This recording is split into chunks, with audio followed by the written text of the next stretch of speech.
Hello and welcome to episode 13 of the Chronicles with us, the Red Devil Chronicle.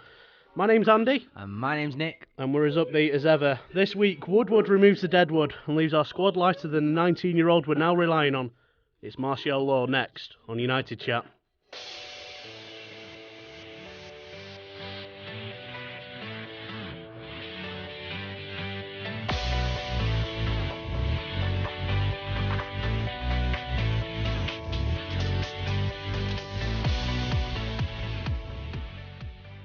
Before all that though, let's discuss firstly the Sunday defeat against Swansea. Swansea City 2, Manchester United 1. Nick, where did it all go wrong?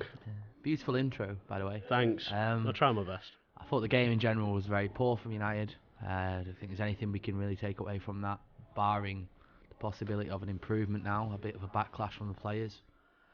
Do you think we'll see that? Do you think we'll see that improvement?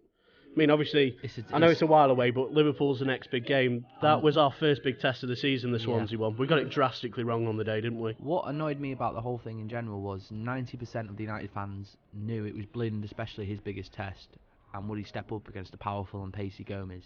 And he didn't. Absolutely.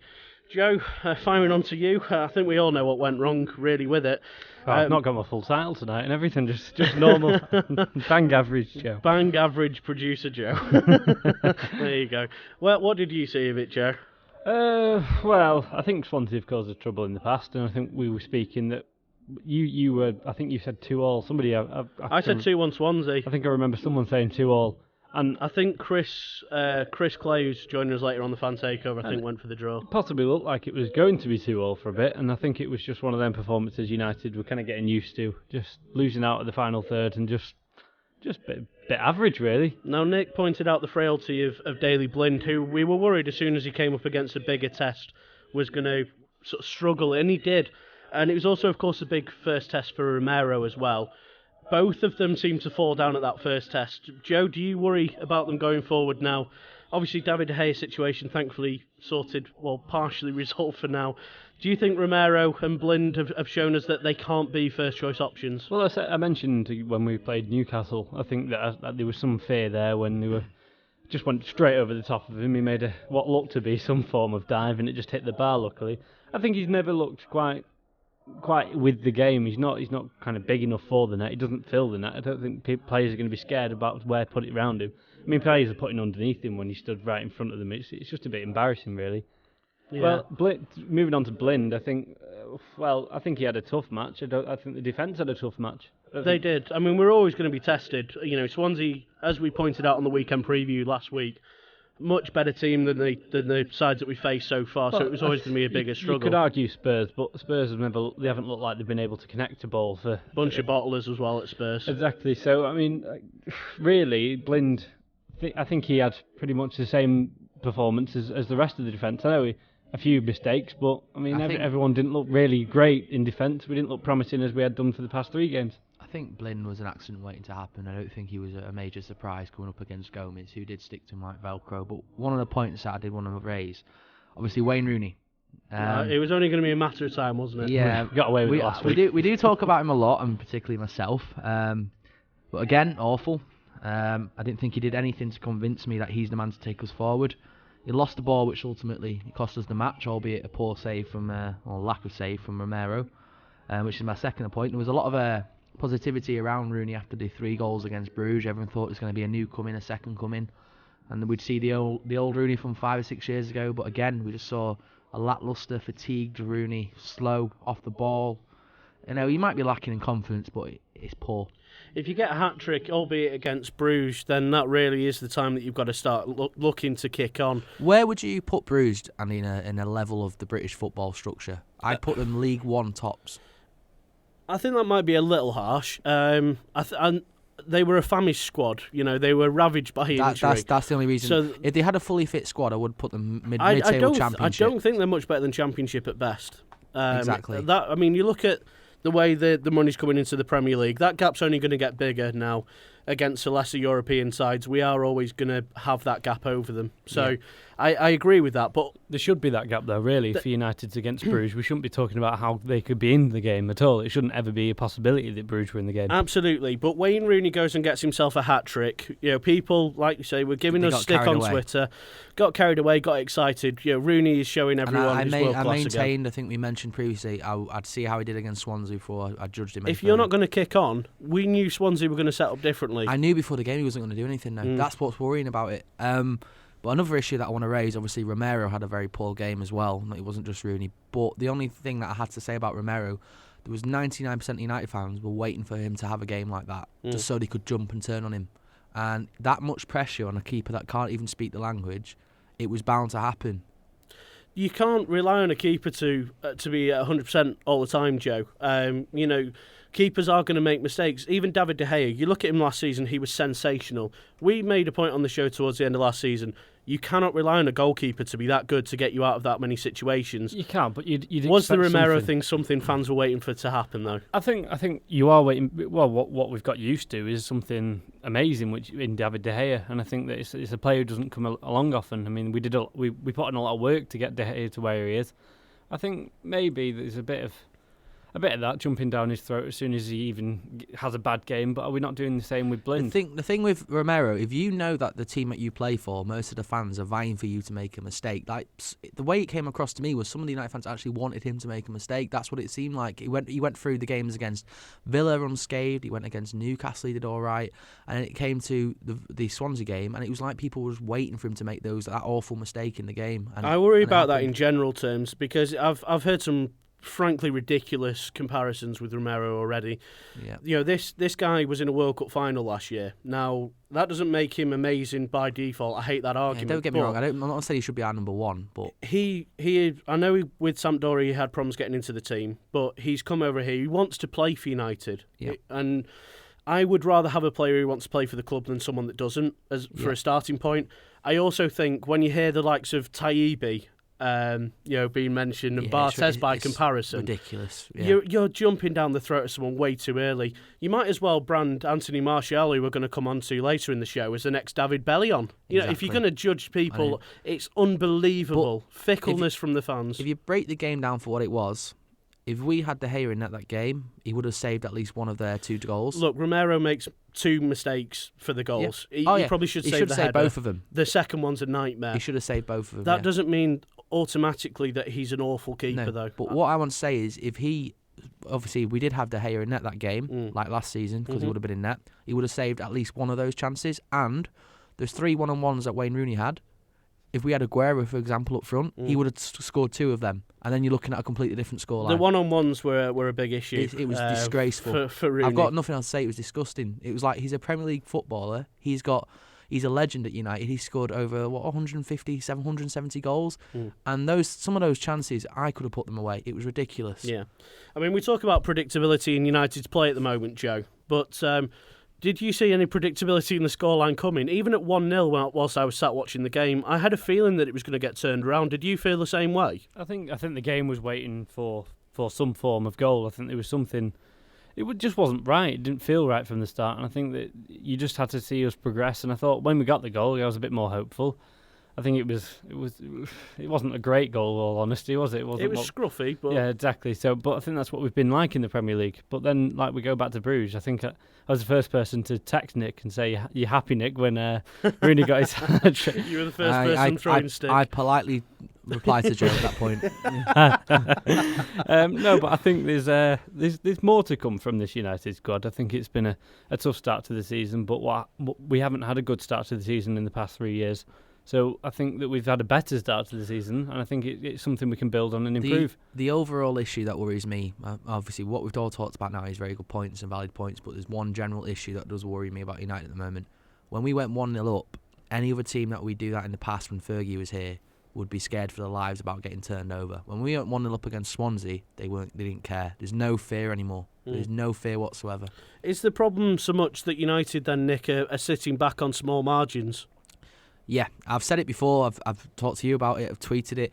I'll mention it later on in the show. LVG is playing a European type of football in a Premier League football match, and it's not working. And it's not working due to the lack of pace and urgency. Swansea are a quick team. Routledge, Ayew, Gomez, they've got pacey, powerful players. We cannot sit back and play European football like we were away at the Bernabeu and we're 1-0 up with 10 minutes to go and just try and hold the ball. It's not going to work. It's too predictable. And all they do is press us, we lose it, and it creates mistakes. It's been a problem for the last couple of years, though, really, with United.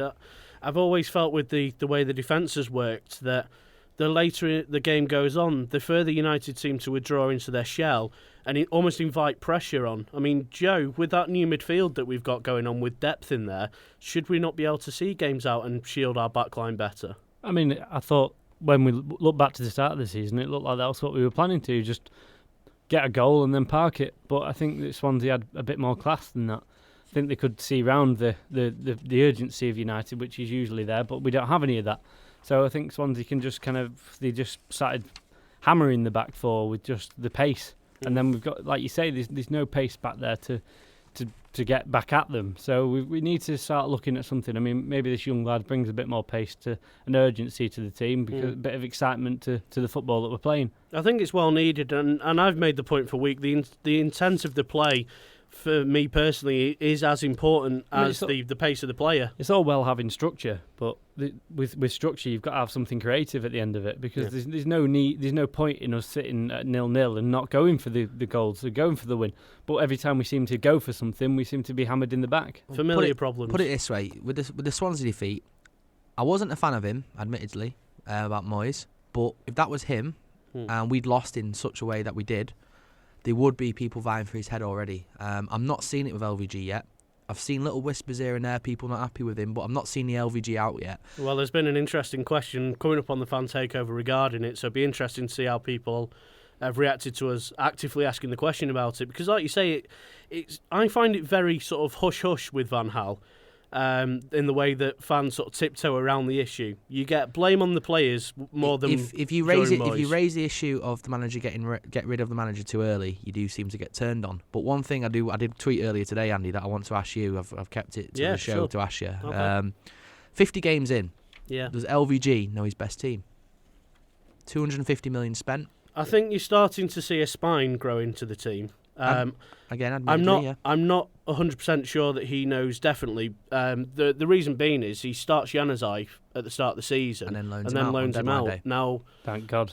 I know you're a happy boy about that, Joe. But I don't see the sense. The worrying point regarding that is, why would you play Januzaj in the middle in a number 10 role, put Mata out on the wing for the first 3 games to then loan him out? Like, is he not part of the plan then? I think part of that was you need to put him on the market. I mean, what team is going to come in? A big team. He needs to be in a big team to start learning what it's like to win trophies.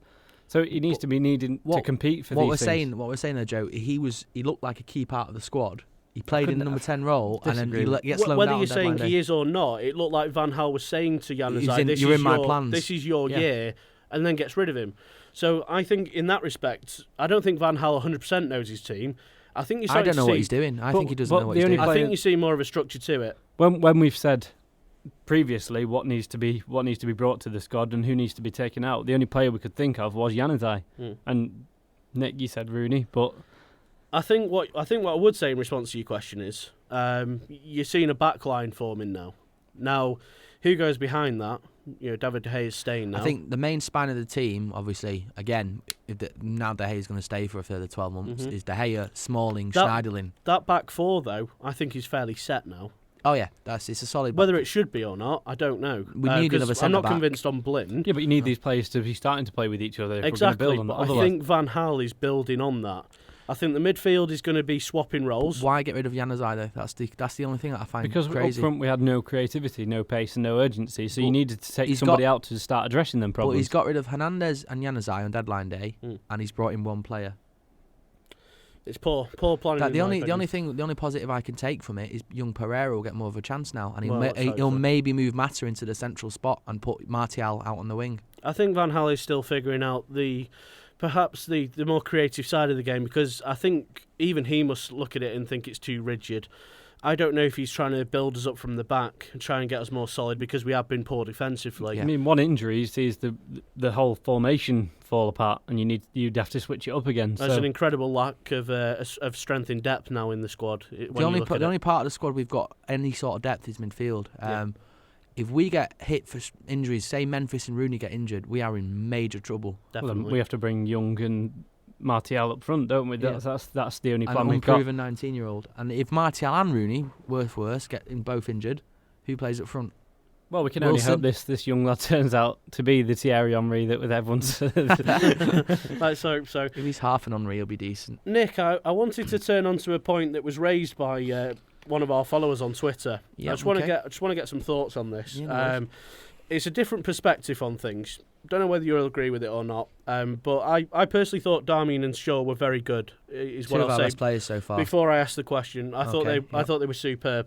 And have been as well. Two of our three best players in my opinion. But at United_Shaw23 said personally felt that it was down to inexperience that we ended up losing the game, and said Darmian and Shaw had too much space and got overexcited.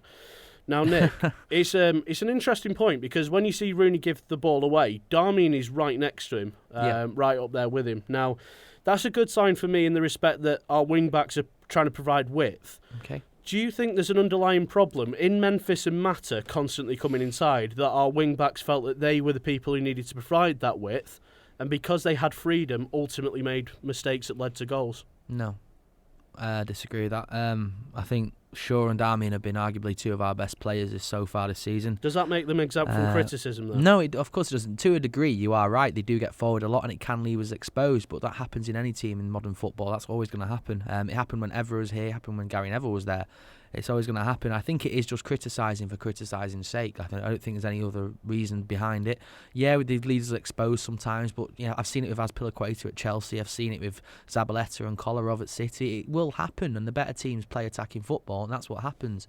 As for that point in general, the main issue with the Swansea game and the other games before that was a lack of scoring and a lack of chances, and that all stems back to Wayne Rooney, in my opinion. I think he's not the same person. I always go on about it. I don't think he's the same player. And just to criticise two of our best players, I just think it's a ridiculous point. I don't think he was so much criticising that. I think it's a fair point, and thanks very much for raising it as well. But I mean, you can see problems growing there. Joe, I'll throw it to you regarding the Mata and Memphis point that I've added on to that.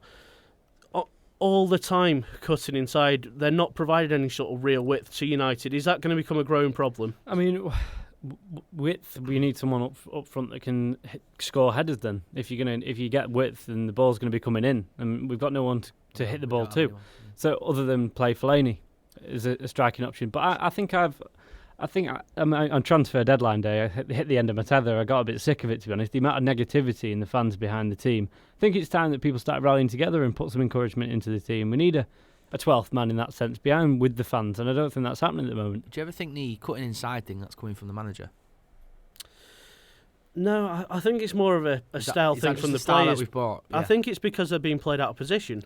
But we don't have anyone to head the ball, like Joe said. Like, there's no one in there. There's no 6'5" striker who can bury a header in. When you get rid of Van Persie, and there's your striking option who could head a ball and get up to them crosses. But there's no one. You there. don't have to float crosses in though. If you get in behind someone with a bit of pace, you can drill crosses across the box. Someone takes a gamble 6-yard box. You can cut inside. You can have a shot. I think it's been a long time since we've seen anyone with the potential to drill a ball. I think we all used to Ronaldo drilling a ball in. Or Antonio Valencia. Before he broke his leg, obviously. Tap. Yeah, exactly. I just think we're in the same bracket as Arsenal. We have the same issues that they have. Obviously, all they invested this summer was Petr Cech for 10 million. That's all they spent. We didn't spend a great deal after our sales. I think both clubs are being run like a business and both clubs are suffering for it. I have sympathy towards the Arsenal fans. They were crying out for a world-class striker. It didn't happen. We have the exact same problems they do, simply owners that don't want to cough up the money. And City will walk away with the title this year because they coughed up the money. Fair enough. We're going to move on to the transfer window in just a moment. Just have a brief chat through your guys' opinions on this. To see what you thought of the end of the window, whatever end of the window that was. But I just want to get some of the fans' views on this on Twitter on the Swansea game. First of all, we asked you for a sort of line or two review and your rating out of 10. I'm just going to fly through these because we've got a lot to cover. But at J_Tazza says, not the United I know and love, 4 out of 10. At True Fan, Man United, 6 out of 10, poor in the last third of the pitch. We've got Atsy Bruckle says no intensity after good opening 20 minutes, started to panic. Under first bit of pressure from Swansea, 5 out of 10. It all seems bang average game. It seems to be the message coming across from the fans. Crumbling under pressure, problems again up front. Seems like the same old story with United. Well, like you mentioned earlier, Andy, fans are fickle. We're fickle. I'm fickle. You're fickle. I think we've just got to be honest. If we would have buried, we had at the end of the day, we're in a Premier League match. We're supposedly challenging for a Premier League title. We have 3 1-on-1 chances against a top Premier League team. We don't bury or take one of those chances. Instead, we concede 2 stupid goals and we lose the match 2-1. Any other top team, Chelsea or City, challenging for a title, would have scored all 3 of those chances. We didn't. And if we would have scored those chances, we would have won the game. The game would have been different, and we wouldn't be sat here now in a tale of doom. Yep, fair comments, and thanks very much to all of those of you that got involved with your comments on Twitter. Appreciate. Sorry I didn't have time to cover them all. But Joe, we need to move on. Just have a quick discussion about the end of the window before we move on to the fan takeover. With Wayne Rooney misfiring, as we well know, and the lack of sort of goal, scoring support that we have at the minute, how are you feeling about attacking options at the moment with Anthony Martial, the only person brought in after getting rid of RVP, Falcao, Hernandez, Januzaj, etc.? I think that we've got to start looking at what they can do as a team together rather than look at what we can't do. I think there's a lot of potential in the team. There's a lot out there. We've got Rooney who he's proven he can score goals in the past. He's had a quiet few seasons, as I've said. He's not played in that centre forward role for three seasons. I think it's time that we let him kind of adapt back to that role. Give it. I mean, there's only so many chances you can give the player. I do agree with Nick in that sense, but it's still early doors, and I'm not going to keep making that excuse that it's still early doors. But I think it's time that Rooney will come good, and I think that the rest of the team around him, I think they look promising. I don't think we look bang average like last season. I think we've got some talent in there that can start to improve this year's performances. Nick, we know your opinion on Rooney, so I'll move on to a different topic. The David De Gea situation. Yep. All joking aside regarding the embarrassment of the 1 minute after the deadline. It was brilliant, though. Which was very funny. Yeah. Cracking bit of banter from United. Well played. They put a dossier together, didn't they, United, the next day, which actually showed we weren't so much to blame. Now, I mean, it's pretty embarrassing from Madrid's side, and it makes us look a bit of a joke in the way we've handled it, letting it go that late. How are you feeling about the whole situation? I think that? the whole entirety of the blame falls at Madrid's door, and especially Perez. And I question whether or not he genuinely wanted to do the move. I think it was a ploy to unsettle De Gea even more and possibly get him on a free in January or next year. I think it was done on purpose. I don't think they ever, a bit of a conspiracy. I don't think they ever intended to sign him. Sid Lowe tweeted, "It's something's fishy about this deal," and United offered UEFA to provide evidence with timestamps of when they sent the papers to Madrid. Madrid, in response, could not provide evidence to saying that when they got them processed, they sent them, I think, about 12:30 to the La Liga offices, knowing that they'd get fully rejected for the move. I feel sorry for De Gea personally. I never thought I'd say that, but I do. The guy's been left in a ridiculous position. Everyone knows he wants to leave. He's got the Euros coming up. And I think that the blame lies with Perez, and I think he's been really sneaky trying to get him on the cheap in January. We've ended up with a farcical situation on our hands there, as you say, with the De Gea move falling through, which, I mean, it's insane. This is a problem with the transfer window I have now, and I think, a review of the way the transfer window works has to be looked into, because these sort of problems cannot keep reoccurring. The season started now. This business should all have been over and done with. But Joe, let's move on to another point though that I want to ask you on here. Have United accepted that we're now a team battling for top 4 this season? Are we just letting City run away and accept that this season's done already? I mean, 2 games ago we were saying Chelsea are definitely going to win the league. Two games later, we're going to say City are winning the league. I think it's not as simple as everything looks at the moment. I think you've got to wait for things to start bedded in as they would. We've had a weird start to the season, in all honesty. I mean, you look at some of the performances. We've had a week of draws one week. It's just been quite. I can't quite follow the Premier League at the moment. I can't quite predict it, as It has been a probably my strange betting one. account shows. But it's not been as easy as I think everyone imagined, and I think that we are not a top 4 team. I think that top 3 is probably more realistic this year, maybe top 2. I think we could sit in nicely behind the champions this year and then go for it next year. And So do you think Arsenal have sort of let us off the hook with their lack of spending? I don't think Arsenal are a bad team. I think that they haven't really let many players go, and they haven't really brought many in. I think maybe we all know Wenger has a spending issue, and that's their manager. If they're not happy with that, then they'd overhaul and get a new manager in. But so there's clearly something going on at that club. But our club, I think we've got another year yet before we are expected to be winning the league. I think that we all knew that a 3-year plan was, when he said the 3-year plan, it maybe is more realistic, and I think that it's fair to say that the fans are prepared to wait for it. I think we lack ambition. I think we do. Joe's touched upon the 3-year plan, but I don't think we're top 2, top 3 team. I think we've got a really hard battle on our hands for top 4 again this year. I think when Sturridge comes back for Liverpool, if he's firing like he was when Suarez is here, obviously they've got Coutinho now, who has stepped up in the absence of Sterling. And then obviously you're always going to have Arsenal lurking about for the top 4, and Spurs will be there, Everton will even be there. You know, Palace will push for it this year. They've got a very good side. I think we've got a big battle on our hands for top 4. I think we'll, with the squad that we've got, which we're going to move on to in a moment on paper during the fan takeover. On paper, that squad looks good. It looks like it's lacking in depth, but our first 11 looks good enough to be top 4, certainly. Whether or not we'll get there is another story altogether. I don't think there's quality in the league. I don't think it's as good as the league we've seen in the past. And I think Either that or maybe the quality of other teams has stepped up. You look at some of the deals being done by the so-called lesser clubs. Kabay. And Shaqiri going to Stoke. I think there is a kind of a more even playing field now. I think you don't know who's going to win every week, and that's what I was saying. If you look at the league as it is, there's parallels between us and Arsenal right now. We both finished 3rd and 4th last season. They've not spent a penny. We are in the profit with the amount of sales we've done compared to what we've brought in. And both clubs, again, I'll mention it, they're being run like businesses. Man City are being run like a football club. They want to win trophies. That's why they spent 50 million on De Bruyne, 50 million on Sterling, 30 million on Otamendi, and we simply haven't done that, and we'll struggle this year.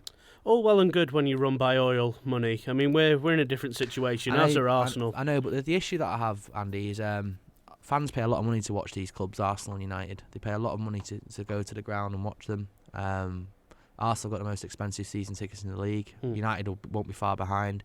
And they're not getting money for what they pay for. There's no quality there. City, on the other hand, I know they've got the sugar daddy money, and that's basically why the fans have started turning up. I just think you have to accept that clubs are supposed to be run as a business in the background. We as fans go and spend our money to make the business run, to keep the players on the pitch. But if we had the money, why didn't we spend it? You hear about all our sponsorship deals. Griezmann was out there, Marco Reus was out there. Would these players not have improved our squad, and we could have got the Absolutely. Would they have come to United at this current stage? I've said this before. I'll say it again. I don't want to be disrespectful to Atletico or Dortmund, but Dortmund finished 10th last season. Atletico, you're never going to win anything there anymore. If we threw 80 million at Atletico for Griezmann, like overpriced, I admit, I wouldn't want to pay it, but if we did, we would have got him in, and he's a far better player than what we've got there at the moment. You got to remember the player wants to come to the club as well. It's also money talks, sir. If we offered him 250 grand a week, he's not going to turn it down. If you're unsure on paying it, though, would the Glazers want to pay it? I wouldn't pay it from my perspective. From a football club perspective, I would pay it. It's a difficult one. We've all seen the Glazers put the money in the pockets for Di Maria and Falcao. I don't think they've been forthcoming this year. I think they're far from it. They've but really tightened the strings. Have those errors of bringing in big names ruined our transfer policy going forward? I think that article today came out by Mark Ogden, who said that United in the future summer transfer windows are going to look at quality rather than quantity, and they're going to be prepared to spend big. And that's all well and good coming out and saying it after it's closed. And Ed said before the window, watch this space. He made all these massive remarks about who we're bringing in. We didn't go for Pedro because we're after something bigger. And at the end of the day, we paid 50 million euros for a 19-year-old French kid. And LVG said we're going to scale back on future windows, so there's not exactly promise being shown by the manager there. I think this has been an appalling window, because it started so well. So, in a word then, I'll ask both of you to finish this section on the United chat. In terms of the window overall then, are you not happy with the window overall? I think it's disgusting. I think it's been awful. Fair enough. Joe, are you happy with the window in a word or a sentence? I think it started well. I think it's been one of them windows that's surprised us all. We thought we were going to get more and we didn't. But there you go. That's all I can say. I think that sums it up pretty much as it went.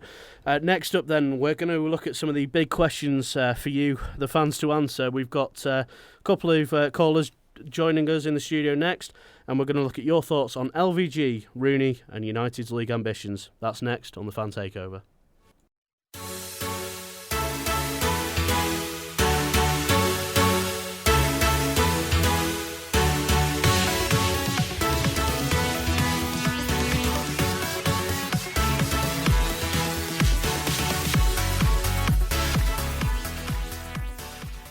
So every Monday on Twitter, we open the floor to you to discuss some of the big debates surrounding Manchester United.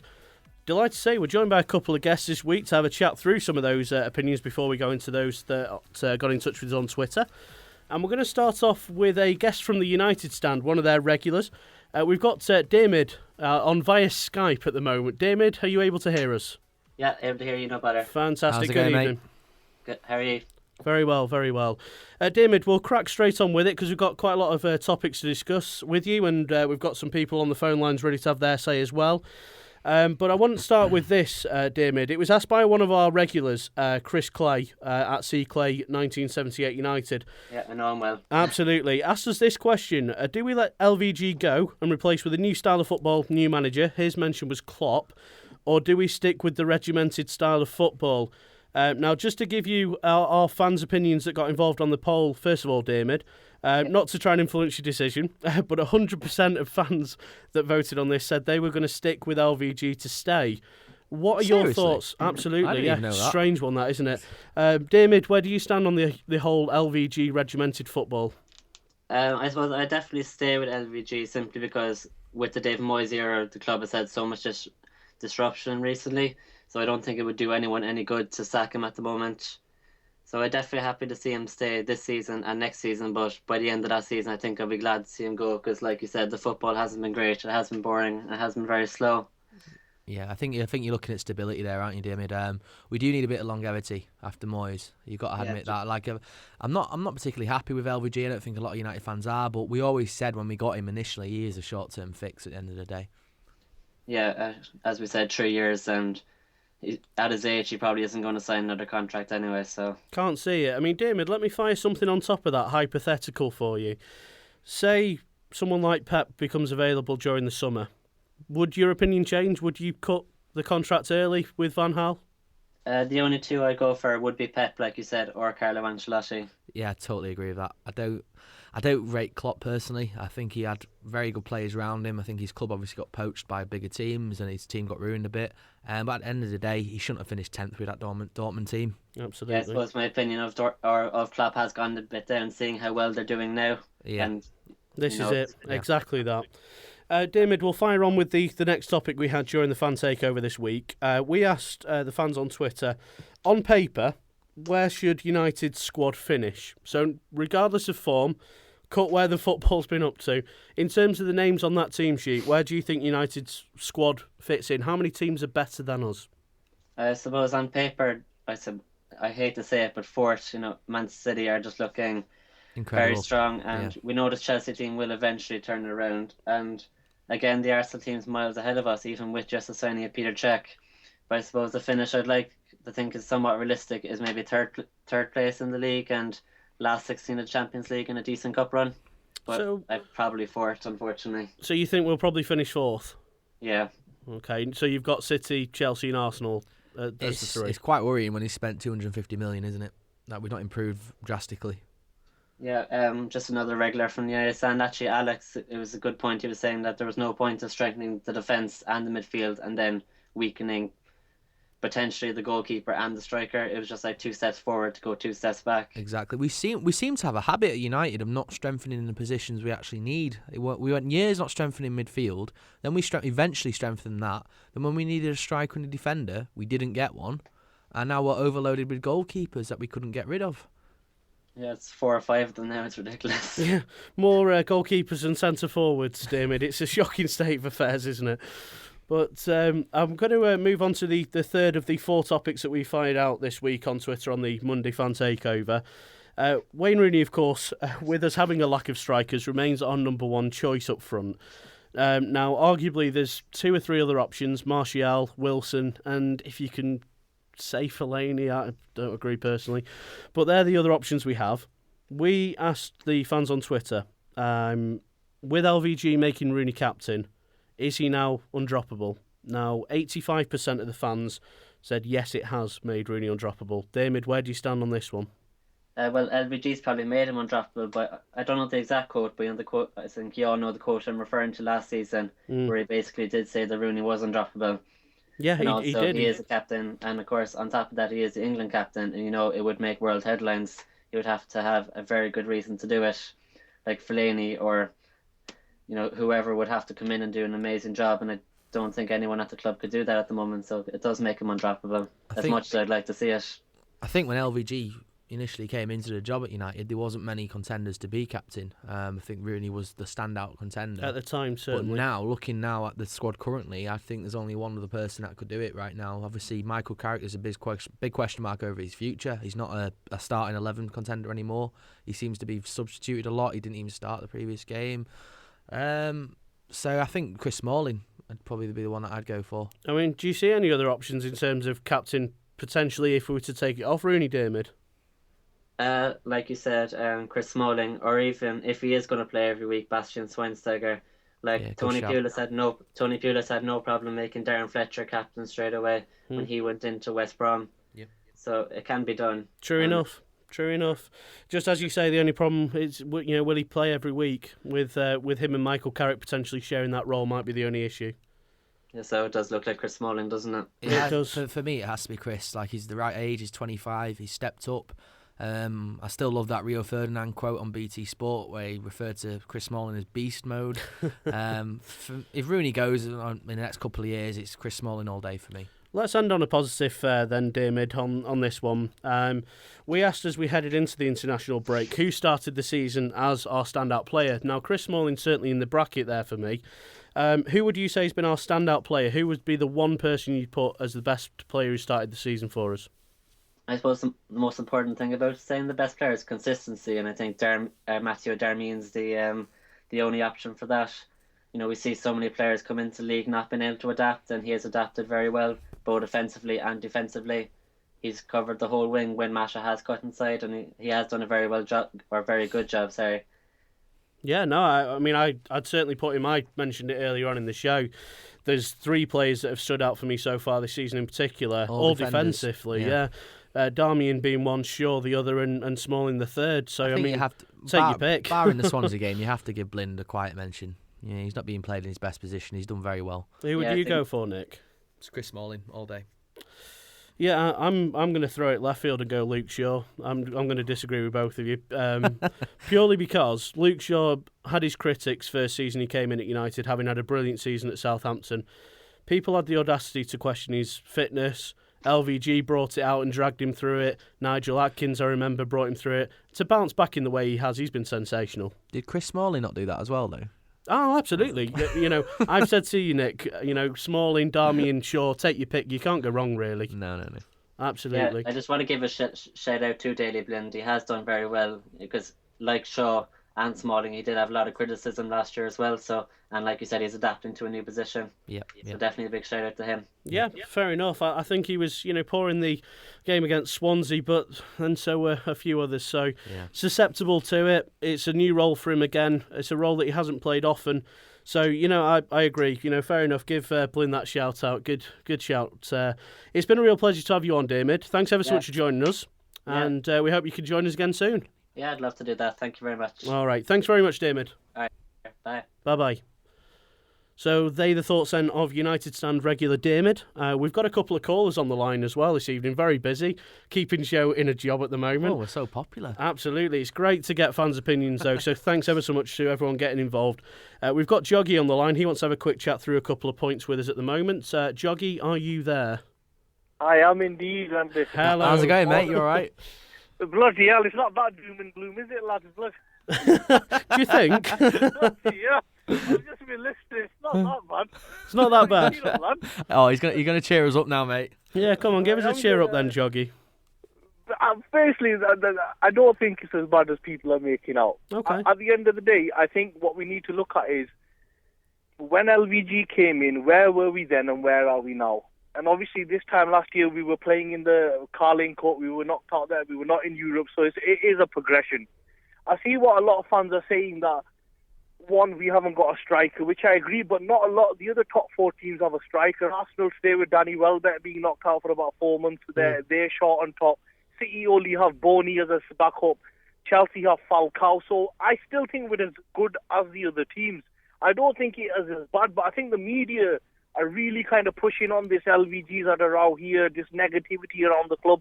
And I don't think, honestly, it is as bad as that. I think it is progressing. I think we look good in certain parts. The tempo. I'm inclined to agree. Yeah, I think he made a great point about the squad depth up front for all the big teams. It is a true point. You've just got to look at when LVG came in, our central midfield was Anderson, Cleverley, Carrick and Fletcher. He's replaced that with Schweinsteiger, Schneiderlin and Hierro. So it is a plus. We've got full-backs that can defend. We have got Daley Blind as a centre-back. But again, a lot of the top European teams are using a fake centre-back. It gives them an extra when they've got possession, he moves into the midfield and it creates an extra man. So it's not as bad as that. But the thing is, the media are really over kind of pushing this angle that United are panicking, they're not going in the right direction. It's as simple as where were we this time last year and where are we now? Do you think it's due to a club size, Joggy? Do you think it's because we're the biggest club in England? I think it is the club size. It sells papers and it makes noise. You don't see as much as Chelsea being spoken about. You don't see as much as maybe Liverpool, who are a big club, being spoken about. It sells papers, but the thing is, the fans need to calm down and need to look at the situation. Yeah. We've got multiple players in multiple positions. He stated this when he came in. He needs players that can play different positions, rather than we had Tom Cleverley who could only play centre midfield. Now we've got players that can play multiple positions, gives us tactical, tactical change we can do throughout a game. Yeah. And that's what we lacked in Europe also under Ferguson. That's why we got knocked out in quarters or semis. When we came up against a team we couldn't adapt to, we were out. Yeah, fair enough. People just need to, even if you look at, the Champions League squad, he's brought in about 12 British players. 10 to 12, I think, is, if I'm not mistaken, under the English quota. So it is a plus again, so I don't think it's that bad. But let me ask you this then, Joggy. You're saying this, and I agree with you. Some good points, and it's good to have a positive outlook and to get that perspective, because it has been very negative, as you say, from the papers. But let me ask you this one. It was on the fan takeover this week, as I'm sure you saw on Twitter on Monday. But where do you think then? You've just mentioned a lot about the strength in depth, certainly, that we have in certain areas. Now, where should United's squad then finish on paper in the Premier League, in your opinion? I think, in my opinion, if he does his job properly, I think we'll finish top 2, and I'll explain to you why. Go on. 1, we're much stronger than last year, and we finished 4th, and we faded off towards the end. 2, Rooney cannot stay this bad throughout the season. Number 3, Martial will give us an option on the right, and I think personally, from what I've read and what I'm seeing, I think he's going to go to 4-3-3. Yeah. I think he's going to switch to 4-3-3. I honestly believe that Schweinsteiger is fit, Schneiderlin, Hierro or Mata, then the front 3 will be Memphis, Rooney and Martial, and I think he's going to switch 4-3-3, and I think we'll see that against Liverpool. Yeah, one point that I think worries me, Joggy, is obviously we always get cursed with injuries. We get them left, right and centre. If this happens again this season, can we cope with it like we did last year? Well, one of the things is hopefully we don't get as many injuries as last year. We will get injuries. We're playing 75, I think it was. Yeah, and plus we're playing a lot more games, a lot more high-intensity games as well, if you include the Champions League. That's my worry. Yeah, I think, I think we can cope, because a lot of the players can play different positions rather than moving Valencia into right back or just trying to make shit do with what we've got. But I think he's in his head, the players he's got with injuries, we can cope with formation change, 3-4-3, 3-5-2, whatever he wants to do better than last year as well. Excellent. Well, let me end with this one for you, Joggy. I want to get your opinion on this one. LVG, I mean, you think if he does his job right, we'll get us top 2. Great ambition, great to have. Whether or not we can, completely different question, but good opinion to have. And I just want to end with this question for you, Joggy. It's been asked on Twitter, and it's only murmurings at the moment. Do you think LVG will do the job required? Do you think that we stick with LVG with that regimented style of football, or do we replace it? Do we look for a new style and a new manager? Where do you go on that one? The thing is, at the end of the season, if we're not competing, then we should look to replace him. But then the question is, who do we replace him with? People go on about Guardiola. If anybody watched Bayern on the weekend, he played without no centre backs. He did. Could you imagine? Secondly, could you imagine his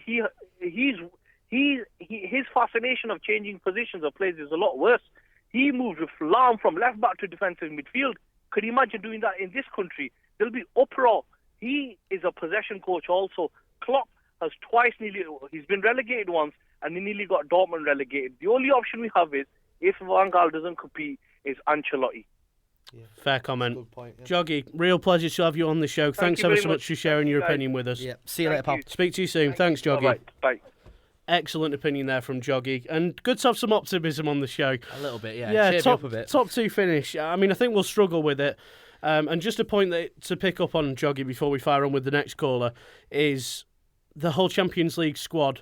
It's just, for me, a case that with us playing those extra games, I think we will struggle. One or two injuries in the wrong positions. If Rooney trouble. goes out, we're in a lot of trouble. Yeah, that's the way I see it. Yeah. I believe we're joined now on the line by Chris, one of the regulars, Chris Clay.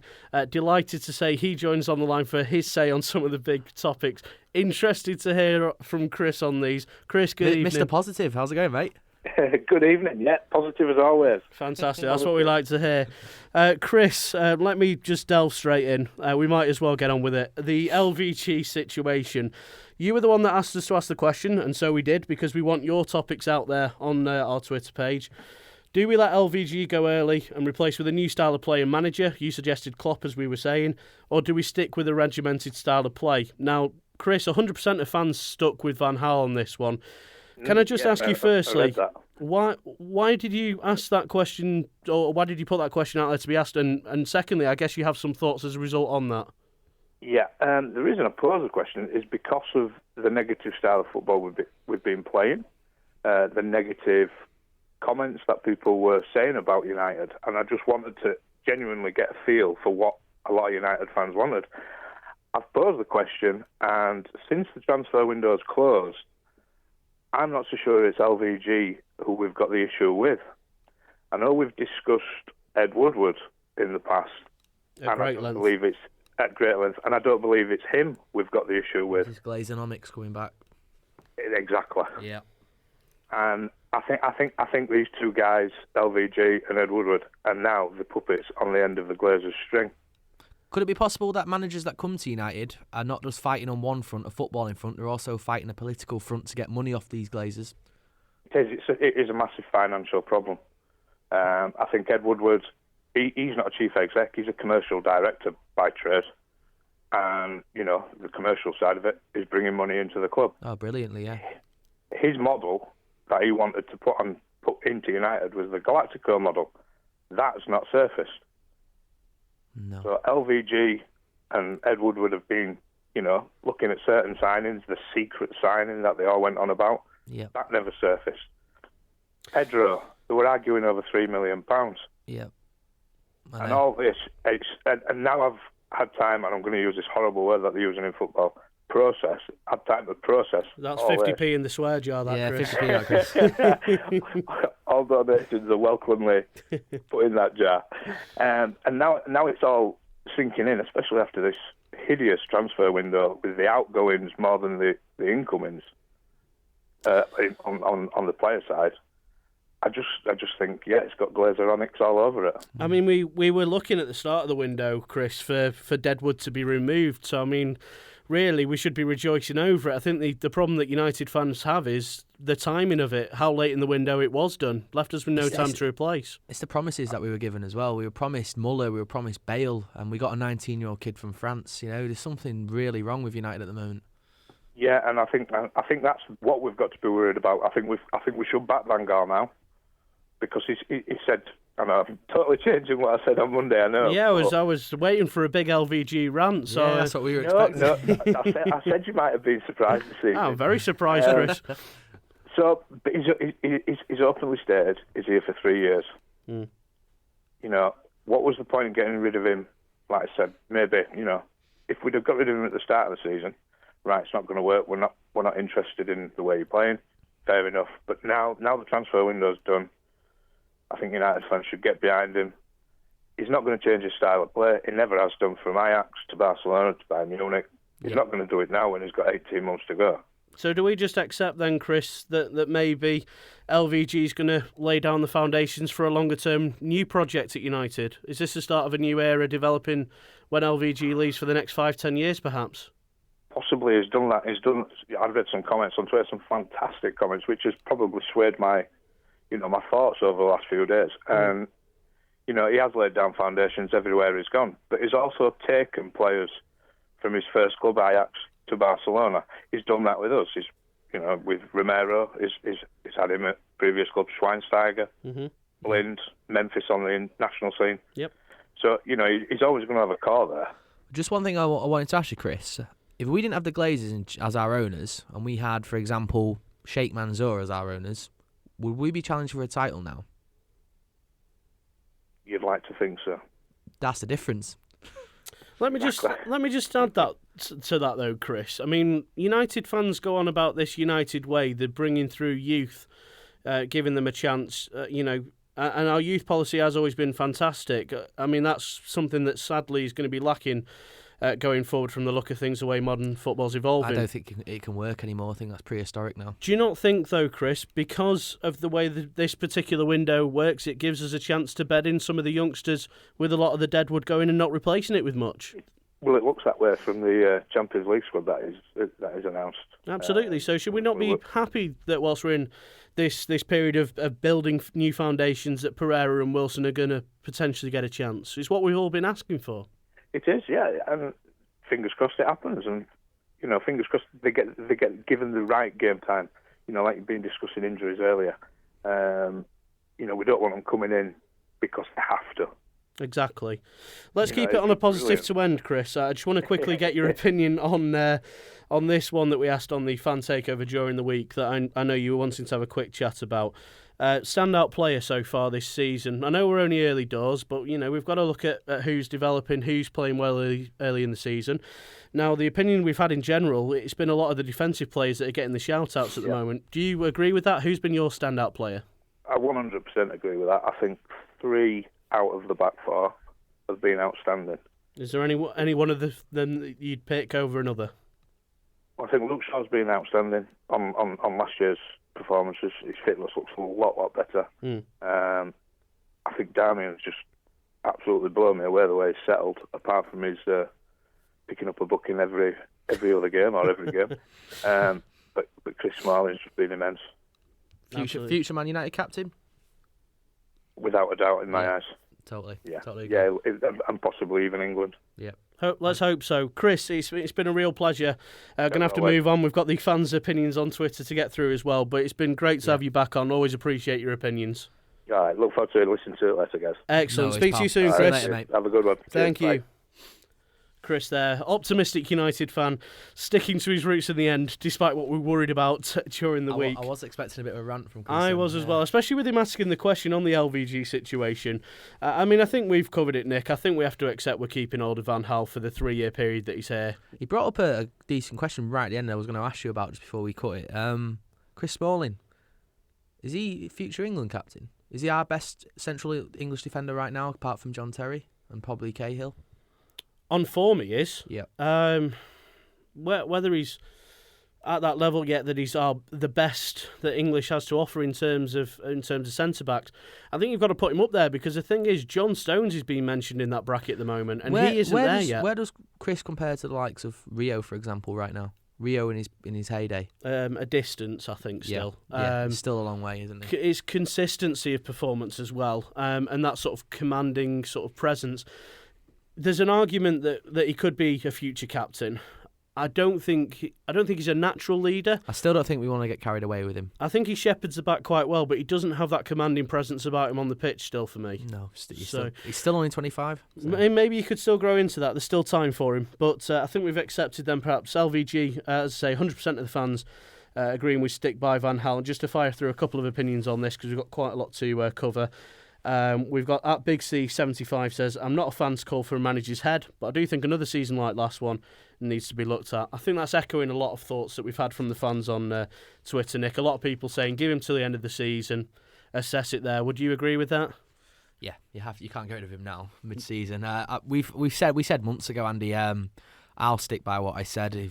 Even if we win something this summer, say we win a cup, or even if we flukily win the league, anything can happen. But I'd still get rid in the summer and get Pep in if he's available. Personally, that's just my personal opinion. I don't know how you feel about it or how everyone else feels, but I think we all agree, from speaking to other people as well, that if the right person becomes available, I think we have to be cutthroat in the way that we deal with it. Yeah. Van Hal is leaving his foundations, but if something that comes along that can be a longer term project, if you can get Pep on the longer term, Pep or Ancelotti, maybe. Ancelotti being my second choice, but anyone else I wouldn't really be bothered about at the moment. Those two stand-out performers for me. Absolutely. I'm just going to race through the other couple. I'm going to leave out about the United finishing on paper. A lot of people saying top four on Twitter as general comments, and I think we all know where we're up to on that. Yeah. So what I'm going to do is have a very quick word with you around the one we had on Rooney, and we're back to him again. Yeah, we are, Nick, because I know you're a big fan of mentioning him. Now, as we were saying, 85% of fans said that giving him the captain's armband has made him undroppable. Now, there's a point I want to raise with you from that I want to ask you about. Do you think Rooney's power at the club has had an input on the signings that we've made?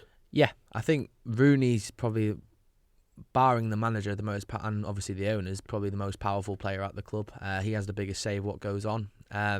This stems from years ago. This is when Fergie was here. This stems from Rooney wanting to go to Chelsea. I've told you, I'll say it again before, I'll say it again. I've not forgiven him for handing in transfer requests. I think he's a snake. I think he was happy to jump ship, and now he's got what he's wanted. He's happy again.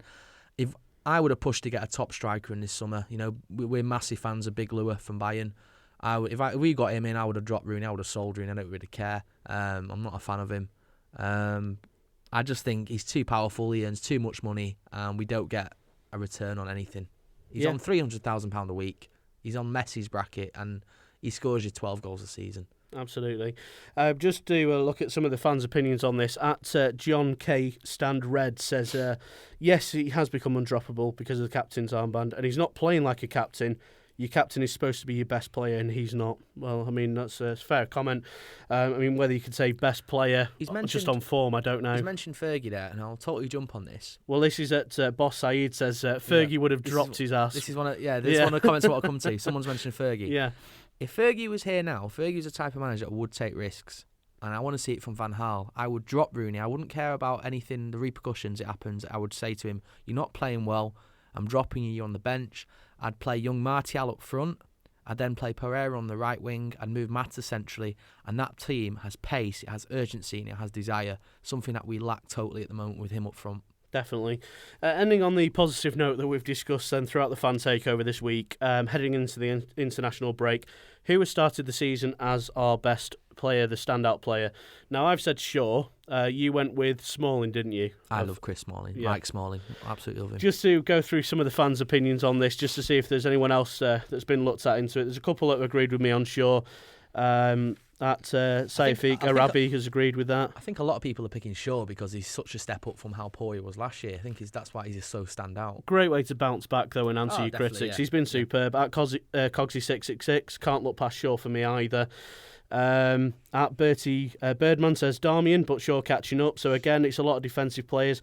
Only one midfield player mentioned here, Nick. At Copus Opium, that's Ryan, of course. Schneiderlin. Yeah, closely followed by Shaw. He's the thing with Schneidlin. He does the job that no one notices, but we need integral to our team. He wins the ball. He keeps it ticking over. And what I think shouts positives for Schneidlin right now is when we signed Schweinsteiger, we thought Carrick and Schweinsteiger was our main two in the midfield. Them two are competing for a place next to Morgan Schneidlin. That's how good I agree. He's been. Most important of the signing summer for us, certainly. Yep. If you've got any thoughts different or the same on any of the topics we've discussed with any of the callers we've had, it's been an absolutely brilliant fan takeover, and we hope to have more like this. Do get in touch. We're at We Follow United on Twitter. And next up, producer Joe is back, and he's asking some of the big questions during the shootout.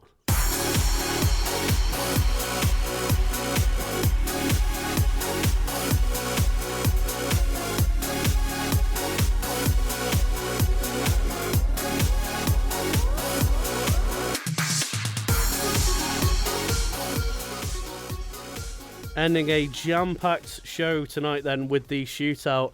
Welcoming back producer Joe to ask us some of the big questions surrounding United. Bit tired after this one. It's been a great show. We've kept you busy, haven't we? I know, I've just been running around. Good job there's a piece of glass here, otherwise you'd be hearing all sorts. Now, Joe, for those of the people that are new to listening to the show, just to explain what it is you're about to do, you've got 4 questions for us, 2 for me, 2 for Nick, and then we have one to fire back at you and the fans to answer, because of course it can't be a shootout without 5. I'm getting tired of that one. It's a cracker. It's getting tedious now, Andy. That's my catchphrase, that's all I've got.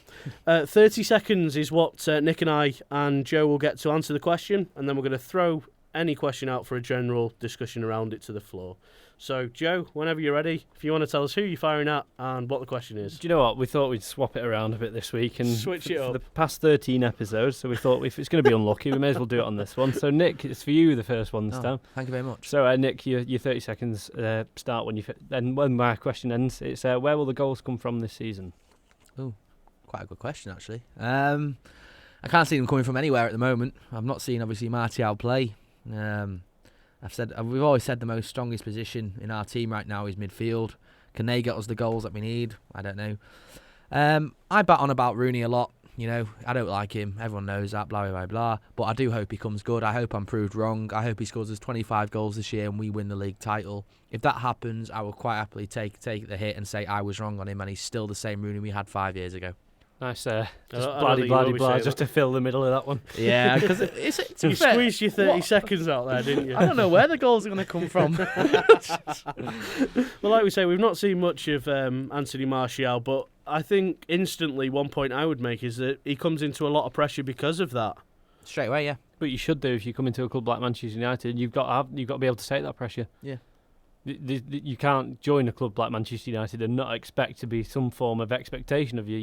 You're not good enough for United. Then you shouldn't be playing. It's like, look, I know I go on about him, and I've said it before. I've said it again. I don't like him, but he's a club legend, Wayne Rooney. He scored a lot of goals for us. He's been a fantastic player for us, and I still believe he has something to offer to his squad. But can he score his 25 goals? I hope he can. I hope I'm wrong. Do you think there should be more reliance around the likes of, Memphis and Mata then? I mean, Mata got us 10 last season all in all, which was fair, chipping in a bit. He's got us 1 now. Should we be looking at the likes of Mata and Memphis to grab us some goals, Joe? I think we're starting to sound a bit like good old Alan. We can't do anything with youngsters, so we've done it before. And I think that you're looking at Memphis, and he's 20. Is it 21? So nobody's saying, "Oh, look how young Memphis is." Why are we putting an age on quality and class? He's built like Mike Tyson in his prime as well. But does he need to step his game up in terms of goal scoring? Does he need to be chipping in this season? I think he does. I think we saw a selfish role from Memphis when he first joined the club, and I think it's becoming more and more unselfish. I think that it was quite good to see a player who could, had a lot of the ball, and there was no end product to it. So that's why I think it's kind of dropped back into a less. Just a random point, just quickly, to interrupt. Did he escape criticism on the Swansea game? Because he was absolutely abysmal. But I think he might have done. Would it be fair to put criticism straight away on a young player? Oh, no. There was a lot worse out there than him.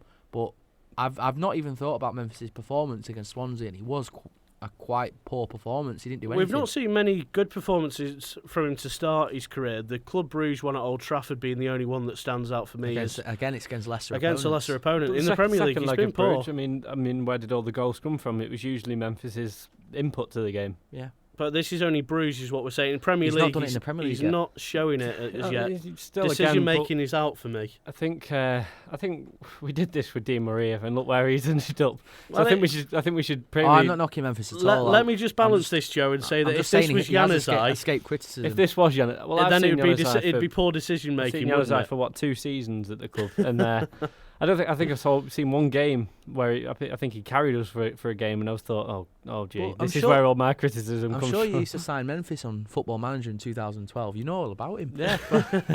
Again, always a club legend from it. So. Let me just say to you as well, though, Joe, just before we move on to the next question, you made the point on Martial saying, regardless of age you are, if you're coming into the United side, you need to be good enough to play. Same for Memphis? Yeah, but I think if not Martial, I'm not sure the pronunciation of that one, but I think if he comes into the side and he has poor 3 games, then I don't think fans will be on his back. I'm not saying fans should be on Memphis's back by any means. I just think I know what you've you're got to saying. expect goals to be chipped in from other areas other than putting pressure on Rooney all the time. Do you know what? I think sometimes it's a lot of, again, the pressure does kind of grind on the players, and I don't think anyone's playing with the freedom that we've seen that players can play with. Agreed. I think if I was on £300,000 a week, I wouldn't care about the pressure. Well, there you go. There's one person who doesn't care for pressure when cash is involved. Well, it matters more when there's money on it, Andy. So they say.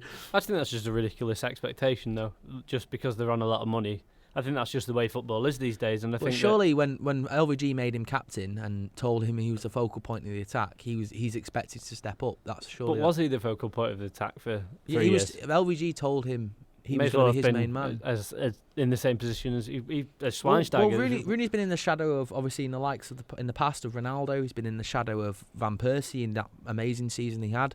Are you saying these players have made him look better than he is? Maybe, I'll leave it on that one. Andy, let's move on. I think Nick could sort Rooney all night. To a player that will most likely be playing again is will De Gea ever play again for United? Well, I think you've kind of answered the question there, but yes, I certainly think De Gea will. Reason being is we've heard comments from Del Bosque this week saying that if De Gea expects to play for Spain as number one, then he needs to be regularly playing. So I think he's going to have to play ball with United, and I think as a result you'll see him come back. I think he'll be professional about it. I do feel for the way De Gea's been dragged through it, I must say. But I think he will come back. I think he's professional enough, and obviously he's a top-class goalkeeper. So, yep, I think you will see him back in the United squad again soon. Oh, now you're just showing off. Oh no, it's 31 seconds. No, it was poor. That I'm going to put the clock on just this week, just to embarrass you. I thought it was 30 seconds for a moment, and he looked really smug when he was timing it. I thought that was 30 and a half seconds. I'll let myself off with half a second. I think one thing with the De Gea situation right now that I think we can take a positive from, barring that we're keeping a world-class goalie for another year. We hold all the cards right now with the Euros fast coming up. We can say to De Gea, you're not playing until next season now. You're going to sit in reserves, enjoy it, unless you sign a 5-year deal and have a 60 million release clause. Do you know what? I thought we've been put over a barrel by Real Madrid again, but when you look at it now, we are in a strong position with the Euros coming up, especially as you say. He's going to want to play the Euros. He's going to be the number one keeper. He wants to be that. But Iker Casillas is still the number one. Do you think De Gea would make it into that squad anyway? Exactly. The Spain squad?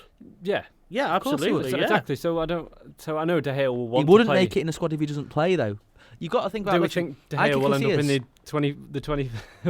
under-21s team for a couple of games? I can't see it. No. Casillas is going to play week in, week out at Porto. He's their number one now, so he's experienced. Everyone loves him in Spain. He's a Spanish legend. He's won World Cups, Euros. He will be Del Bosque's backup choice if De Gea doesn't play. United hold the cards to the point we can say to David, you're not going to play. You're going to be in reserves this season. Unless you sign a 5-year deal with a £60 million release clause. That means if he signs that and Madrid want him, they have to pay the money for him. According to reports today as well, Mendes it seems like will be playing ball, and De Gea will be signing a new contract with United as well. So I think it's about time that we had the ball. I've said this throughout the summer. Look back to episode 1. I said it's United. This is time that United start taking control of these situations. I'm fed up of seeing agents. And have we took control through Ed Woodward's tactical skill, or we took control through Madrid's cock-up? Or United. It's a Madrid cock-up that's led to us being back. So or United's window XP, or whatever they're saying it is now that's rumoured. Flying pigeon, I think. Carrier pigeon. Yeah, exactly. Couldn't open it with the flying carrier pigeon. Didn't make it. It got shot on the way to Madrid. Well, I wonder who by, Nick. Moving on to you, Nick. What's your preferred formation and lineup based on the team now available? A lot of people will disagree with this, but I don't care. We need pace and urgency. I've said it before, so again, Mata is key for me. He needs to play central. You don't win 2 Player of the Seasons at Chelsea for being poor. I'm not saying he's good as it, but similarly to City, they have Silva, and he's flourishing extra this season due to the pace that is around him. He's got Navas on one wing, he's got Sterling on the other, he's got De Bruyne coming in now. He can create space with these lightning-quick players around him. And I want to see the same choice being given to Mata, who actually, at the moment, doesn't have any pace around him. Fair enough. So, I mean, on the basis of that, Mata seems to be coming central as we're demanding. So, I mean... Well, my team would be Valdez in net at the moment. Right. Not long term at the moment due to the De Gea thing. Yep. Darmian right back, obviously. Smalling, Rocco when fit. I'd be in my defence with Shaw. I'd have a midfield 2 of Herrera and Schneiderlin.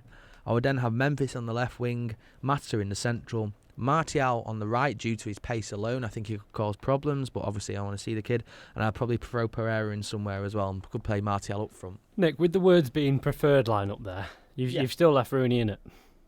No. No, Rooney's out of that one. I said Martial Pereira up Oh, front all right. or right wing. So could I'm thinking if you leave the backbone in midfield, yeah.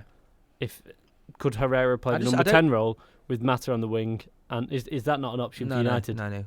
You need to see Mata centrally. But the thing that I think we have an issue with at the moment, we keep playing two defensive midfielders, Schneiderlin and Schweinsteiger. That's okay against the bigger teams, but against the lesser teams, we don't need to do it. Is it too early to bring two youngsters into this United squad, though, with Pereira, Martial, Memphis? Are they going to do worse than what we've already done? Well, it's arguable. I don't know.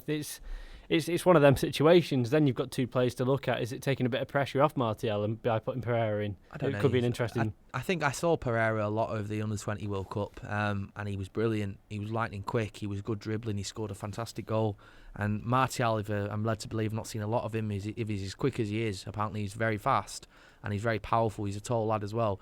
With Memphis on the other wing, it offers Mata a chance to, utilise his vision that he is blessed with. Because you remember that pass for Januzaj goal against Villa? That was from a central position. And the ball into Memphis the same game as well as Mata again coming central. If you put Mata in that role and he has the pace of lightning quick players around him, he will open up defences. Yeah, without doubt. Can I just ask you, Nick, is this the team that you'd be putting out against Liverpool then 2 weeks' time, or is this just a general preference of team that you've given there? Yeah. You'd put that out against Liverpool? Yeah. Okay. Because, I mean, we're not on next week, just to let you know. I think Liverpool aren't great at the moment. We're not great at the moment. Those players, if I put that team out, they shouldn't fear what Liverpool have got. The only player I really rate out of their squad is Coutinho. I'd probably have him. Maybe Sturridge. Missing for the game. Of course, got sent off against West Ham, so he won't be playing. I'd play that team, young team, hungry team, fast team. I don't care, I'd play them. Let's have a brief chat around the Liverpool game because, as I say, unfortunately we're not here next week to do the show. Yeah. So let's have a quick chat through the Liverpool game. Obviously missing Coutinho. Big miss for them because he got the sending off against West Ham, so that's going to be a huge miss for them. Will you play that team against Would you play Liverpool? that team, Andy? Pereira on the right wing, Martial up front. I think you'd be foolish to leave Rooney out. I know he's not been doing the business for us. I know he's not been getting the goals. I just think that game at Old Trafford, the atmosphere will be electric, and I think Rooney will rise to the occasion. If he's ever going to, that's the game that he's going to do it. I'd like to see De Gea back in net for it. I know it seems a bit early, but back to last year. It's man of the match from the game last year. I think it's too early. I think he'll be with the Spain squad. His head will be in Madrid still. Everything about it will be disappointment at the moment. He won't be focused enough. I think Valdez has to go in. Do we not leave Romero in then? No. Because of last game. Does that justify taking him out for Valdez? Who's never played except for was it last two games of the season last year? Yeah, but Valdez is a better keeper. Even a rusty Valdez is going to be better than Romero. That's a worrying one because you look at Liverpool bringing in Benteke. That aerial threat's going to be huge against us. That's what I'm saying. I never thought I'd say this, but it might be key that we get Phil Jones back. A big player who's got a bit of strength about him. If we play blind and Liverpool stick like they did with Gomez with Swansea, if they stick Benteke on blind, we're in big trouble. Yeah, I'd be inclined to agree. Before we move on to the fourth question then, because I'm going to put this out on Twitter for the fans to get involved in all of next week, so you've got plenty of time to get this in. But let's have a quick score prediction on the Liverpool game, because we've got the Predictor League. I will publish the results. I believe I'm top, because I got the Swansea game right, unfortunately. Did you genuinely say Swansea to beat us? 2-1. Got the score right. I'm going to get that back up later. Yeah, please check that. Yeah, do by all means. I said it. We'll start with you, Joe. Liverpool score prediction. What are you going for? Oh, you started with me this week. It's a tough one. Didn't really have time to think of that one. You've kind of sprung it on me, but I think we want to hear natural opinion. With the quality in the squad at the moment, I think we have got quality. And I think with Rooney back scoring next game, it should be a 2-0 win to United. 2-0, okay. Nick, what are you going for? 1-0 United. Okay. I'm going to go United 2, Liverpool 1. I'm hoping we edge the win. Just sticking with your 2-1s every week. 2-1s every week. I think the safe bet. game will be incredibly tight. I think obviously Coutinho is a massive loss for Liverpool. I didn't realise he was out. He's their main linchpin now. Obviously Sterling and Suarez have left. But Benteke is a major threat. And if they can get the ball into him, and we have Blind playing centre half, I just hope that LVG is not stupidly naive to put Blind back in the team against a powerful striker. We've been better against the bigger teams so far under LVG, so hopefully that continues. But it's a big test again for the wing backs with that young lad. I think is it Gomez. Their wing back. Yeah, he's really turned it on this year. And I think again it's another test for our wing backs in Shaw and Darmian. Potentially so. That Gomez has been very good. So I'd like Pereira to start personally. There you go. Let us know your score predictions. You've got plenty of time on this one, but don't be slacking. It's September 12th. Your score prediction at We Follow United or on the comment section under the video below. Liverpool against United score prediction, please. Just before you end it, Andy, I've got another question for you. Oh yeah, no, of course, that was just before question 4. Yeah, just an odd link. Don't worry, I'm not going anywhere. I'm here all night. I think you're trying to avoid the clock. Go on, what have you got for me? Have United's ambition changed? That's a good question. He's putting the timer on as well. I think they have changed, yeah. I think we've accepted that City, with the way that they run their club, not so much as a business, that they are going to be runaway leaders with it. And I think we've accepted that our battle for the time being is in the top 4. Now, hopefully that will involve us investing more in youth. And fingers crossed, after a bit of a barren spell, I hope to see United back challenging in the next couple of years. There you go. If you want to time that back, that was 30 seconds. I thought leave the clock running. When you, I was just making sure Nick was happy with it this time. So yeah, he's perfectly happy with that. Was that all right? Yeah, that was all right. There you go.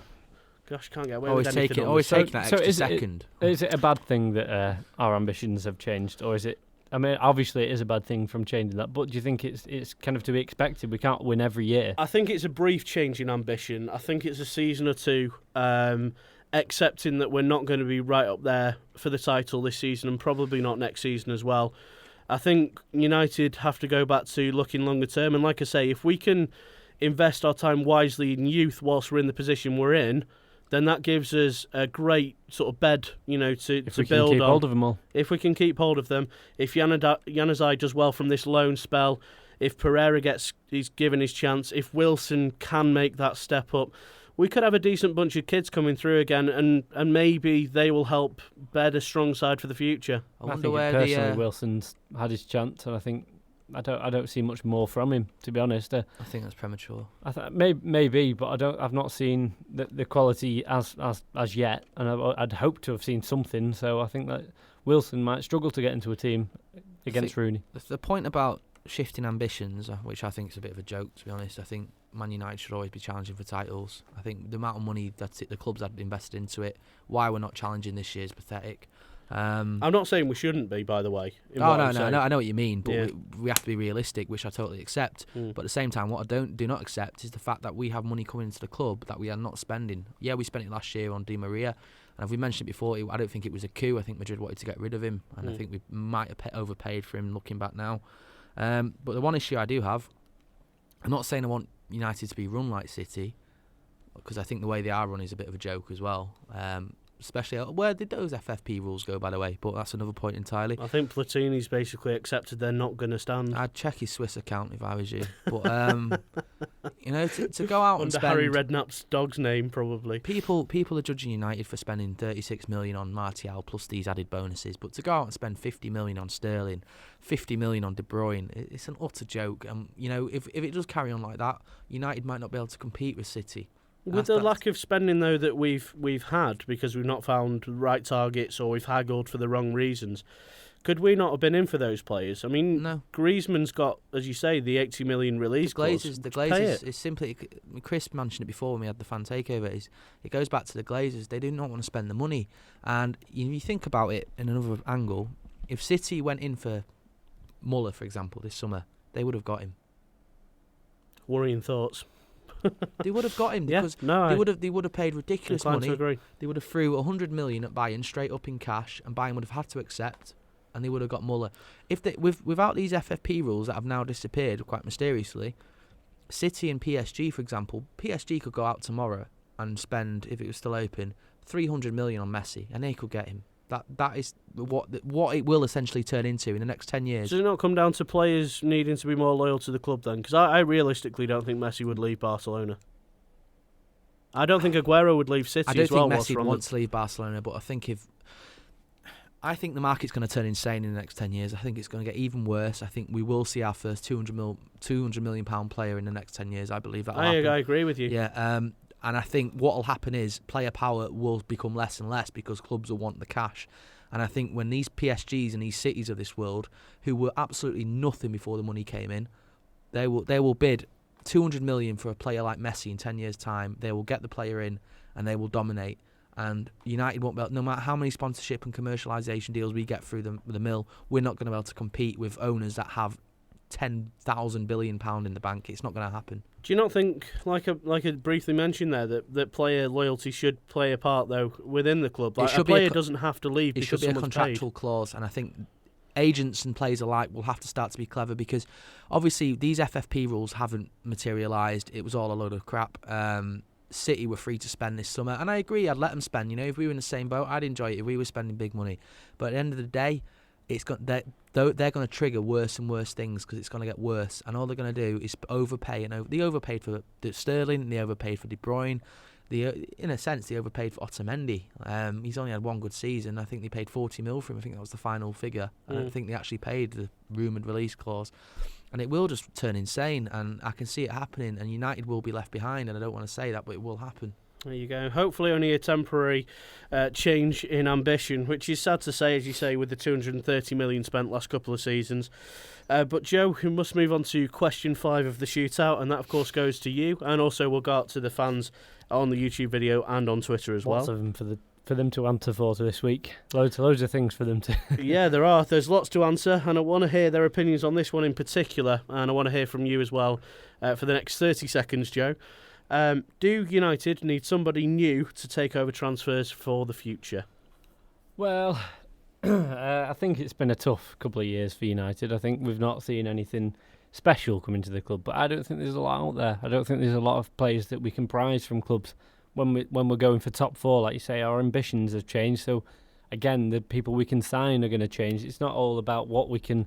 Who's in charge of signing players? Yes, we could go and blow a load of money on players that might come or might not come. But at the end of the day, it's up to the players if they want to come. It's finished short of the 30 seconds. Not on my clock.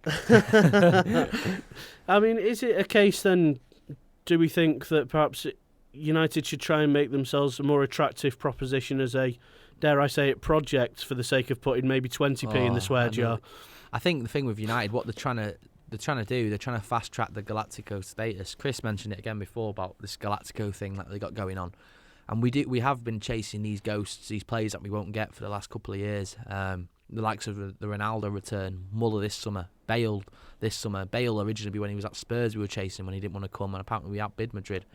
And that's the fast track way to do it. What we need to do is find a player, young player, like for example a Martial. I don't know what his potential is going to be. If he turns into a world beater in 5 years' time, what's going to happen? Are we going to keep this player? That's the issue that United have. We don't keep these Galacticos. We have them. De Gea, for example, he's a Galactico goalkeeper. Could get the same with Memphis as well if he grows into something big. Yeah, because they want to go to Madrid. They want to go to the Latin culture, the hot weather, the easier league.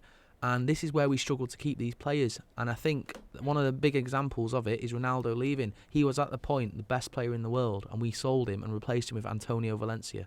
Do you think then, perhaps, Joe, it's a case that United and English teams in general, if they want to be a more attractive proposition, because of course we don't have the weather, especially in Manchester as we're all aware, that we should be challenging more in Europe, making a bigger name for ourselves in Europe to make us an attractive business to come to? Well, I think, yes, that's maybe where the attention lies that we need. I think we need to be able to prize players from these clubs. And at the moment, you think to yourself, you're going to either go to Chelsea or United or City.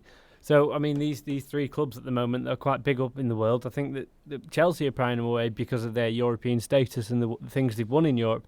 I know we've won more in Europe But recently we've had not much success. We haven't, and the Geographic issues play a major part. Well, I mean that's going to be a problem that we can't get around. Exactly, We can't move our football A lot club. of hilarious tweets went to De Gea's girlfriend as soon as the transfer fell through. What we need to address is, if you're a young footballer right now and you're 18 years old and you're dubbed a wonder kid, and Manchester United snap you up, and you're there 4 or 5 years and you turn into a world beater, you're one of the top 5 players in the world, Real Madrid will eventually come sniffing. So will Barcelona. Where would you rather live, Barcelona or Manchester? I don't know. I mean, I think that comes down to the way the players unless we sign brought up a as well wonder and kid brought from through.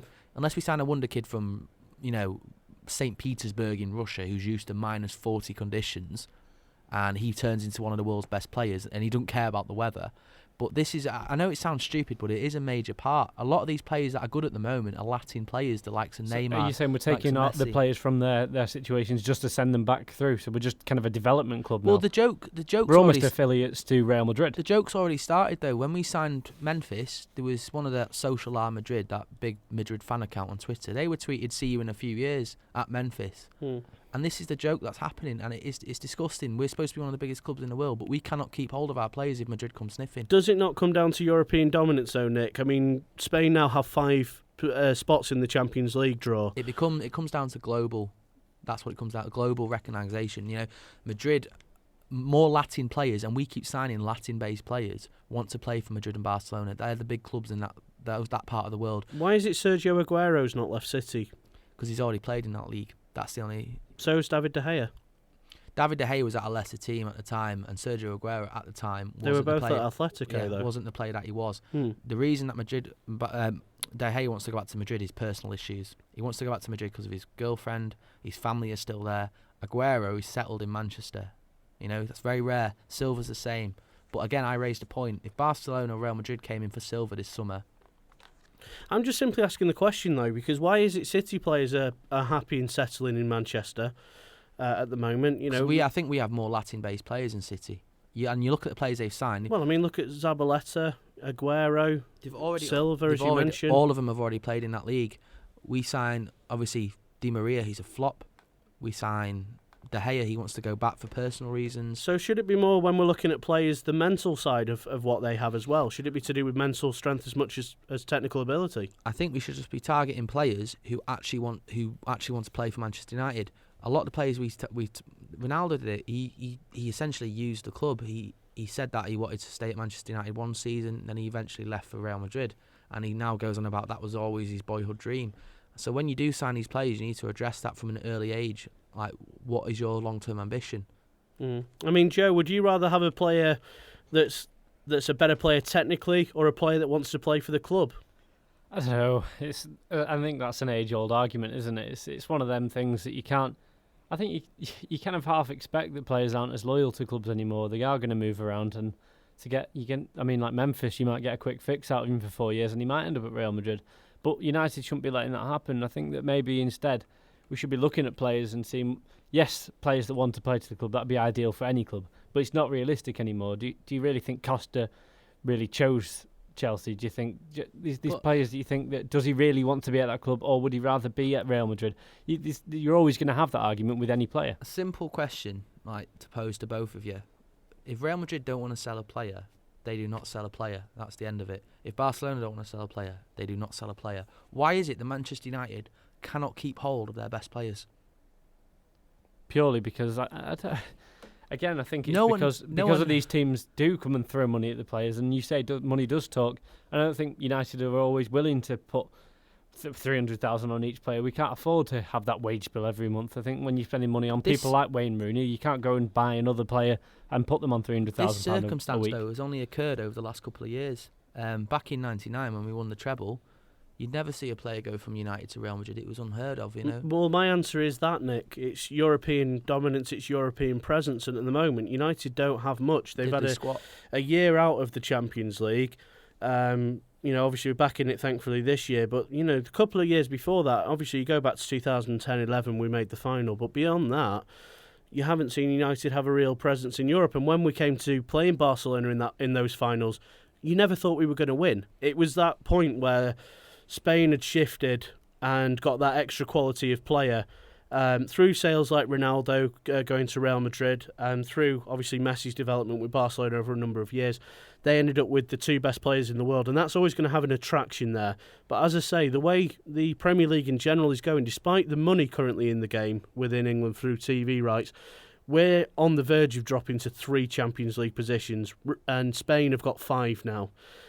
If we drop a position from Champions League, it's only going to get worse for English clubs. That would be the way I would see it. I'm going to be neutral now. I hope City do really well this year in the Champions League, and I hope United do really well in the Champions League this year. I hope that both Manchester clubs do well. I think English teams in general need to have more of a presence back in Europe. I think part of the our problem in England, we've got the most exciting league in the world because, like you say, you never know which team's going to win. But because of that, lesser teams are slipping into the top 4, so it's inevitable, really, that we aren't able to pull the same strength as, say, Real Madrid with our 4 contenders in the Champions League. I agree. I think contractual problems are another massive issue at United. Like we've gave Pereira a new deal, and I think Pereira's going to be the next big thing. I think he's got a fantastic amount of talent, but we gave him a 3-year deal. He's 20 years old. In 2 seasons, if he's a starting 11 for Man United and we've not renewed his contract, He could be going at 22. It's ridiculous. He should have been given a 6 or 7 year contract. If it fails and he's a flop, who cares? It's little money compared to what we'd earn if he stays. You sell him anyway. Exactly. So maybe at a lesser price, but you sell him. Exactly. So you still get money out of it. Exactly. So why not give the younger players massive long deals who you see as high potential? So if Madrid do come sniffing, we'll say, yeah, he's got 5 years left. Well, this is the problem that people are saying we should ring fence young players anyway, so they're stuck at the club, so they're loyal to the club. Because at the moment, you've got people like Chelsea loaning out 100 players. Yeah, 33 players on loan at Chelsea at the moment. It's unbelievable. Red boys. Yeah, Incredible. So that's what I mean. It's just a bit ridiculous, really. They've got all these young players who've never played a game in the first team. It should be a whole Premier League initiative to try and get these young players committed to the clubs. I'll tell you what, though, regardless of what we've been through tonight on the show, and regardless of the transfer window that wasn't, there's always going to be one moment for me. Unfortunately, we're not able to speak to him tonight, Dodgy Dave, but there's one moment for me during the whole transfer window that will continually cheer me up forevermore, and that was our bet with Dodgy Dave. And the question remains, will we ever see Dodgy Dave emerge from his hole again following this conversation? If you get Schweinsteiger, Arsenal are going to get Benzema. I'll put money on that. I'll put money on that. Absolutely brilliant. That will one's cheer the me up Coggles. forever. Yep, can't wait to collect that £1 bet off Dave for that one. No Benzema to Arsenal. So there you go. What a way to end the show with a bit of poking fun at Dodgy Dave. As I said earlier, unfortunately, we're not able to make a podcast next week. We're away on a stag do with a fellow United fan. Should be a good one. But we are, as I say, on BBC Radio Manchester. We're on Red Wednesday. That's next Wednesday at 6 p.m. Please do tune in. That promises to be a great show. Obviously, that'll help us get some opinions out there. If you've got any opinions on anything we've discussed on tonight's show, do get in touch. We're at WeFollowUnited on Twitter. We're in the comments section as well below this video at youtube.com/WeFollowUnited. International break coming up now, unfortunately. We'll be back in 2 weeks' time following the Liverpool game. We'll see you on the other side.